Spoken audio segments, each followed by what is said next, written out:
Olá, essa é a nossa aula 5 e nessa aula nós vamos estudar as unidades de elevação e de reservação do sistema de abastecimento. A estação elevatória de água tem por finalidade transportar água a níveis mais elevados ou vencer alturas manométricas ou perdas de água ao longo do comprimento das tubulações em que essa água está sendo transportada.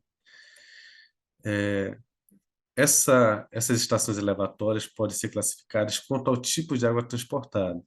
No caso, pode ser do tipo elevatórias de água bruta, que no caso são as elevatórias utilizadas na captação de água e transportam a água em seu estado bruto, ou elevatórias de água tratada, que são as elevatórias existentes após a unidade de tratamento de água. Elas também podem ser classificadas quanto ao tipo de poço de sucção, sendo que existem as estações elevatórias de poço seco, que são as elevatórias que não estão localizadas dentro do poço de sucção, ou estações elevatórias de poço úmido, quando o conjunto motor e bomba está situado dentro do poço de sucção. Também pode ser classificadas quanto à sua disposição, no caso, a disposição dos conjuntos motor e bombas utilizados. No caso, nós temos estações elevatórias em que o bombeamento ocorre em série.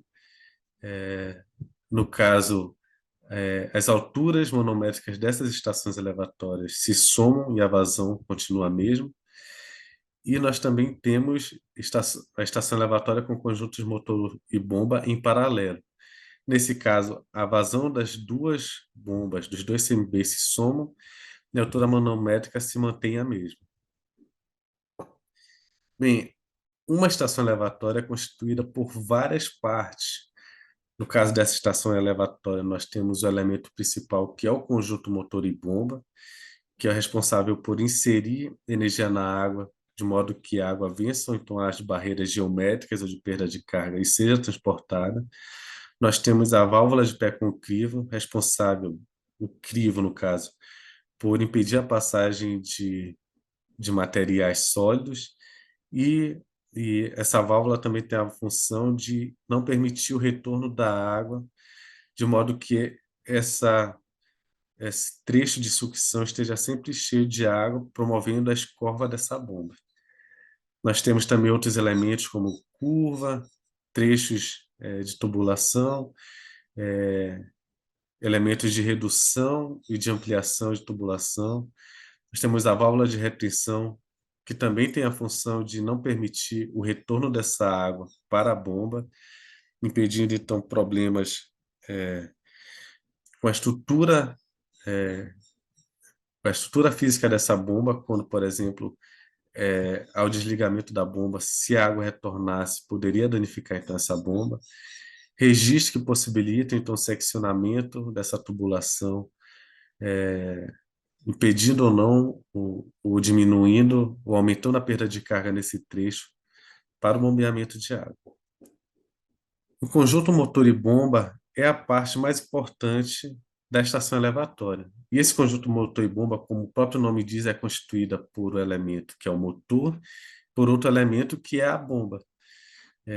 E esse equipamento é responsável, então, por transformar a energia elétrica captada da rede de energia, transforma essa energia em energia mecânica, e energia mecânica em energia hidráulica, que é a que possibilita, então, o transporte da água.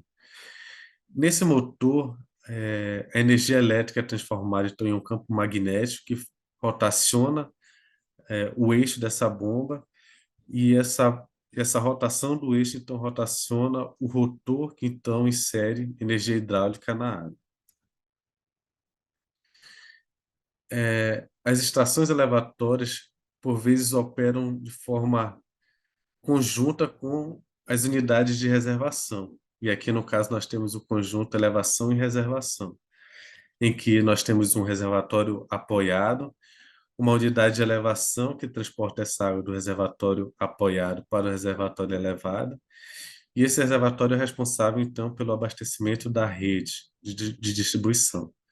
Nessa figura, nós temos o exemplo de uma unidade de elevação e de uma unidade de reservação de um setor de abastecimento de água. Bem, os reservatórios de água são. uni- Só volta esse slide. Bem. Os reservatórios de água são uma unidade de. De novo. Os reservatórios de água são uma unidade importante no sistema de abastecimento de água, que tem como função a regularização da vazão, que é aduzida, e a vazão que é distribuída para a população. Vou voltar de novo, só um instante. Os reservatórios são uma unidade importante do sistema de abastecimento de água. E a função dessa unidade é fazer a regularização entre a vazão de água aduzida que chega ao reservatório e a vazão de água distribuída para o consumo. Outra função da unidade de reservação é manter a distribuição de água em períodos de paralisação das unidades anteriores, quer seja da unidade de captação, quer seja da estação de tratamento de água. Ocorrendo a paralisação dessas unidades, a água armazenada possibilita então a continuidade do abastecimento da população.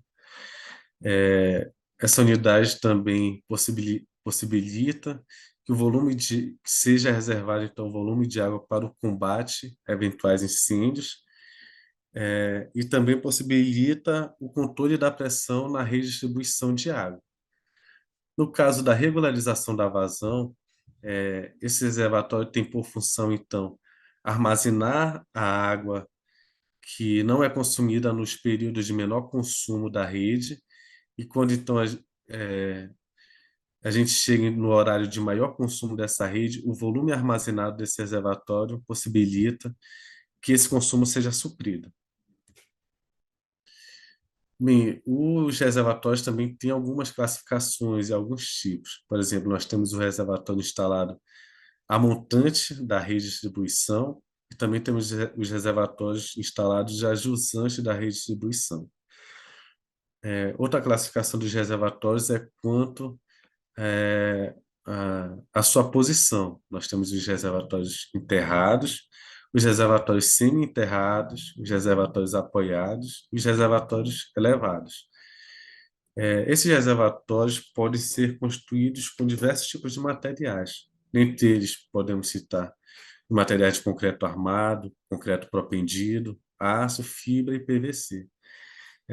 A utilização do material constituinte desse reservatório pode ser escolhida em função tanto do volume de água que será armazenado, quanto das características físicas e químicas dessa água, entre outros parâmetros. O reservatório de água, a existência de um reservatório de água no sistema de abastecimento de água, pode ser útil, inclusive, para redução dos custos com energia elétrica, por exemplo. Na existência de um reservatório que armazene água, é possível, então, que, caso esse reservatório tenha a capacidade necessária, que seja paralisado, então, o funcionamento da estação elevatória durante os 3 horários de ponta, 3 horários de pico do setor elétrico, que são as 3 horas em que a tarifa de energia elétrica é maior em relação aos demais horários do dia. Ocorrendo, então, a paralisação do bombeamento de água nesse período, se consegue a minimização, a redução do consumo de energia elétrica.